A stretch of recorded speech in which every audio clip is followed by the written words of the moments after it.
If you want to live like you matter, ditch the pills, look great, and feel freaking amazing, you're in the right place. I'm Dr. Wendy Trudeau. And I'm Dr. Ed Levitan.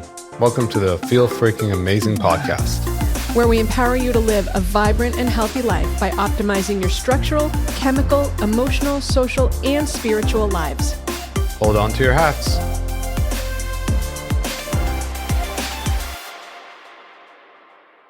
What is autophagy and how does it work?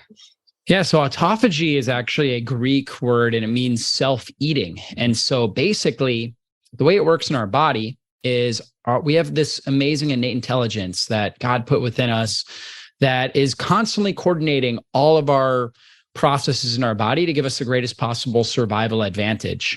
And so when our nutrient levels go down, our body needs a continual supply of either glucose or fatty acids for energy, right? And so if we're not eating, if we're, in a time of famine, all of our ancestors went through periods of feasting and famine.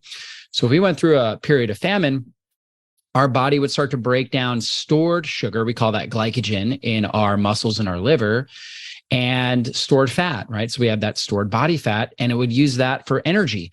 But another thing the body needs is amino acids. And so it needs amino acids to produce white blood cells, to produce albumin, and all these different carrying proteins, sex hormone binding globulin, right? Thyroid hormone, right? All these different compounds that have protein backbones inside of our system, or our proteins. We hear about things like C-reactive protein and things like that. So these are proteins in the body, and we need to create those. And so if we don't have a supply of amino acids coming in our body, the innate intelligence will start to break down proteins that are not functioning well, right? And this is the amazing thing about the body is it knows where the inferior cells, right? And inferior cellular organelles within all of our cells, we have organs within the cells, like the mitochondria, Golgi apparatus, endoplasmic reticulum.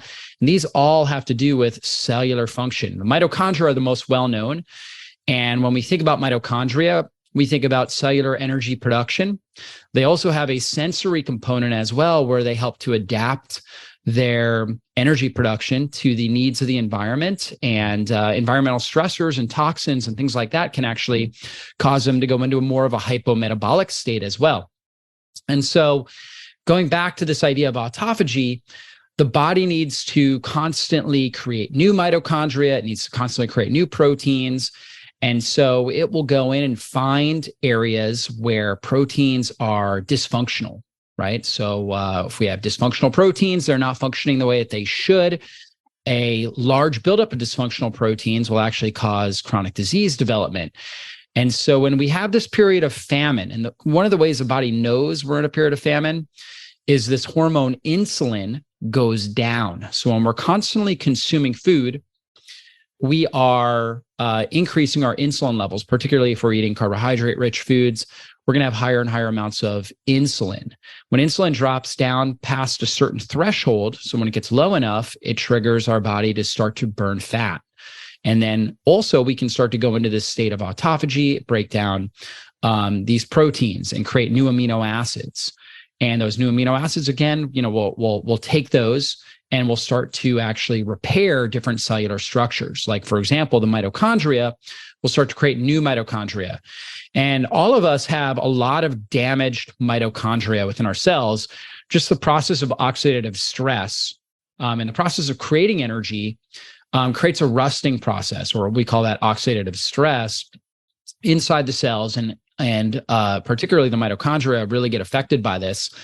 And if we don't turn those mitochondria over, they become very dysfunctional and they become metabolically inflexible. Normally, the mitochondria should be able to burn fat for fuel and also burn sugar. And when they become dysfunctional, they can no longer burn fat effectively for fuel, and they become obligate glucose metabolizers, meaning that they basically are just stuck in this kind of sugar burning mode. We call that glycolysis, and they sputter out a whole lot of free radicals and just a little bit of cellular energy. And so we start to break down these mitochondria, and we call these, when mitochondria become dysfunctional, we call them senescent mitochondria, or older aged mitochondria. We start to break those down, and we take the raw materials and we turn that into new, healthy, stress-resilient mitochondria. And ultimately, mitochondria are so important that the quality of our life really comes down to the amount of stress-resilient, healthy functioning mitochondria that we have inside the cells of our body. And so if we have a buildup of senescent mitochondria, we're going to have really poor function. We're going to have poor cellular function, poor organ function, poor overall function.